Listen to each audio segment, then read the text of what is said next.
yang aneh, ada yang terlihat seperti terbuka, baik gitu, tapi ternyata hatinya berpenyakit. Nah, penyakitnya ini berbeda dengan penyakit-penyakit yang kufur tadi, penyakit-penyakit yang fasik tadi. Yang ini lebih kronis sifatnya, karena tidak nampak secara langsung dari perilaku. Kalau yang kufur nampak langsung dari perilaku. Ya, penyakitnya dari fahsya misalnya, muncul apa? Pornografi, nonton gambar-gambar yang tak bagus, video-video yang yang buruk. Yang itu pornografi itu akan membawa kepada tingkat yang lebih serius. Bahkan nanti ke LGBT ini riset ya, dari riset ini nanti. Jadi kalau dari, mohon maaf tuh, pornografi itu candu yang sangat luar biasa. Itu pornografi itu lebih bahaya dari narkoba. Narkoba aja sudah bahaya, ya, apalagi pornografi naik, nanti itu pengantar kepada LGBT, itu yang paling bahaya, ke atasnya lagi. Nah ini teman-teman sekalian, itu fahsya, kata-kata kotor, jorok dan sebagainya. Ya, mencuri, membunuh, merampok dan sebagainya itu mungkar. Nah, perbuatan fasik, penyimpangan itu karena sifat-sifat tadi, fahsya dan mungkar. Nah, munafik itu samar sifatnya. Ya, kalau fahsya dan mungkar itu membentuk perilaku. Orang maling kan mencuri, kelihatan perilakunya ada. Tapi kalau munafik itu perilakunya kayak baik, sikapnya baik. Padahal kebaikan itu dibangun oleh sinyal-sinyal yang kotor dari nafsunya. Itu penyakitnya, penyakit yang sangat menarik. Berbeda dengan penyakit-penyakit biasa. Apa di dalamnya? Seperti riya misalnya, hasad misalnya, ya hiqd misalnya, dengki, dendam, riya, sum'ah dan sebagainya. Ini penyakit-penyakit seperti ini. Berbeda dengan penyakit yang ini. Nah, riya, ingin kelihatan pamer, ya, ingin kelihatan dermawannya bagus tuh, dermawan bagus, ya, bagus dermawannya, cuma ingin kelihatan dermawan jadi nggak bagus. Jujur bagus, ingin nampak seperti orang jujur jadi nggak bagus. Sabar bagus, ya, tapi ingin kelihatan oleh orang seperti orang sabar itu nggak bagus, ya kan? Ya, bersikap baik pada orang karena hartanya itu bagus, karena jabatannya bagus, hormat pada mereka. Tapi kehormatan yang diisi oleh perasaan iri hati itu gak bagus. Hormat, ya maaf, ya di wajahnya ada senyuman, masya Allah Pak, Bapak itu luar biasa, bisa punya jabatan seperti sekarang. Cuma di hatinya, mudah-mudahan Bapak besok kehilangan jabatan. Itu hasad, keinginan meruntuhkan kenikmatan diperoleh orang lain. Itu hiqd. Ini bahaya. Itu yang disebut dengan sifat-sifat ini melahirkan sifat nifak yang membentuk munafik. Tipikal golongan ketiga. Jadi orang munafik itu sama-sama yang ingin saya sampaikan punya penyakit di hatinya, punya penyakit di kolbunya. Ya, penyakit yang melahirkan dampak kepada fisik disebut daun. Penyakit yang melahirkan dampak kepada jiwa, sumbernya dari kolbun, disebut maradun. Jadi orang yang sedang riya itu maradun, orang yang sedang hasad itu kena penyakitnya maradun, orang yang hiqd, dengki, ya, dendam itu maradun, ada penyakit di kolbun.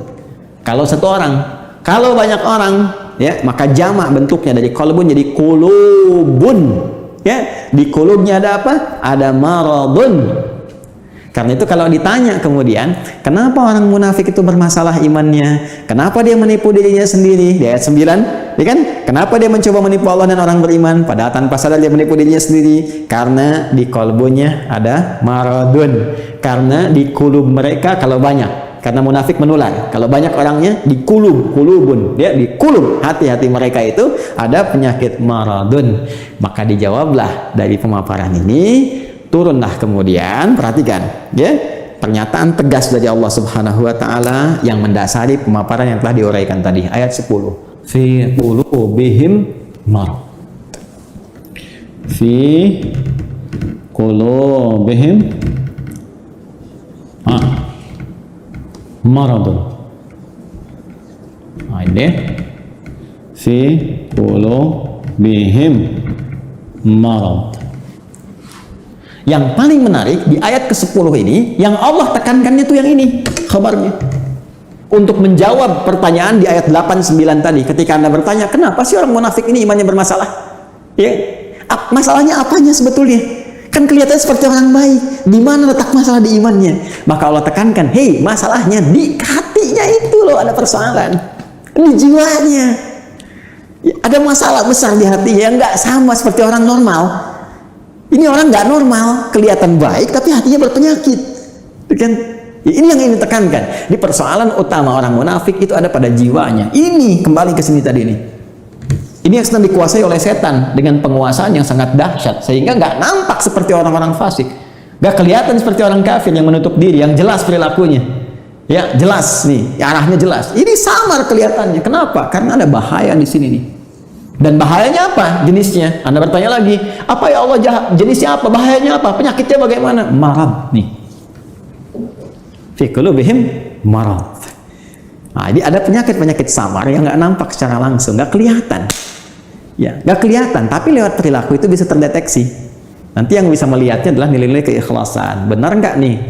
Saya mau menyumbang Pak untuk renovasi masjid, kelihatannya di sini ada renovasi. Oh iya Pak, Masya Allah, Alhamdulillah, sampai sini masih bagus. Berapa Pak kebutuhannya? 5 miliar, nggak usah. Biar Pak, nggak usah buka sumbangan, biar saya aja yang nyumbang. Kan? Sampai sini masih bagus. Benar Pak, iya nggak apa-apa. Ikhlas Pak, karena Allah. Bismillah, nih 5 miliar. Tapi mohon Pak ya, nanti pas Jumatan dikasih tahu bahwa saya mengatasi semuanya ini. Kalau perlu di akun Bapak sebarkan dari Sabang sampai Merauke. Nah, mulai muncul.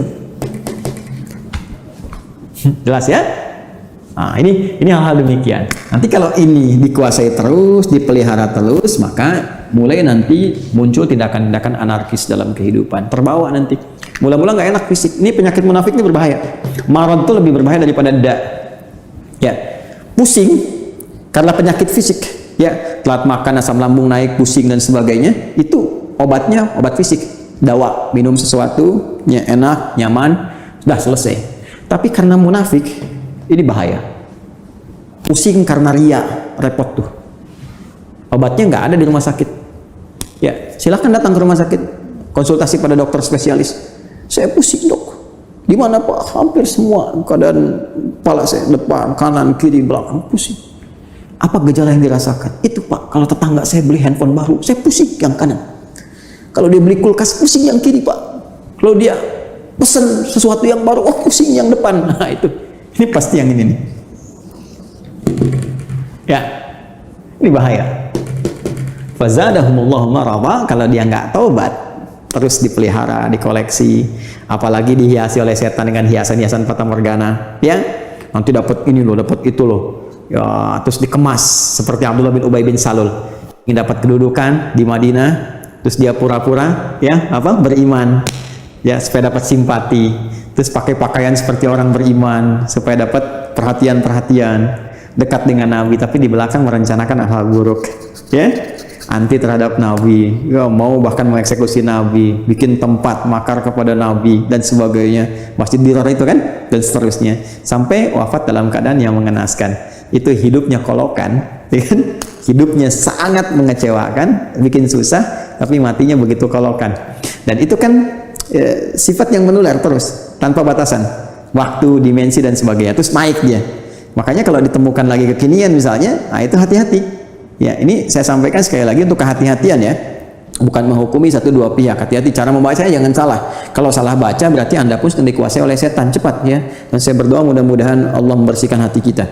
Awas, hati-hati ya, kalau ada kedudukan ya, harta benda dan lain sebagainya, kalau ada sinyal-sinyal seperti itu, maka setan sedang mulai masuk.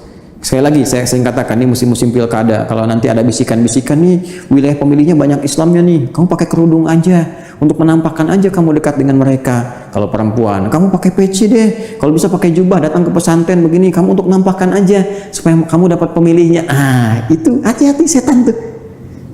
Katakan pada jiwa Anda, kamu jangan main-main dengan setan. Bilang aja, kamu set, jangan main-main, kamu ingin men-set saya. Jangan main-main dengan setan, gitu kan? Kalau saya mau muslim, saya jadi muslim yang sesungguhnya. Saya pakai peci beneran. Bahkan ini menjadi momentum saya untuk bertobat kepada Allah. Kalau saya dipilih, saya akan jadi pemimpin yang benar. Ya, saya akan dipilih pejabat yang benar. Jadi muslim yang benar. Nah itu. Ya, pun demikian, hati-hati kalau sedang bermasalah, ya nggak pernah bersentuhan dengan jilbab, nggak pernah bersentuhan dengan peci, dengan tasbih, tiba-tiba tertangkap di persidangan bawa tasbih, bawa peci, bawa ini. Kalau motivasinya bagus, jalan untuk bertobat baik. Tapi kalau dorongannya udah untuk menarik perhatian hakim, juri, supaya ada kasihan, unsur kesolehan, pakai aja ini. Itu pun dikuasai oleh ini kalau tidak ada perubahan yang berarti. Ya, ingat saya menyampaikan ya sebagai gambaran objektif karena dari dulu ada seperti ini. Kalau muncul lagi sekarang, berarti kita bisa hindari. Ingat ya, kita tidak menghukumi satu atau dua pihak, tapi pelajaran kita bersikap objektif untuk melihat dan mengoreksi diri. Kalau ingin berubah, alhamdulillah. Kalau tidak, itu pilihan, tidak pernah ada paksaan. Ya, ini cara membacanya.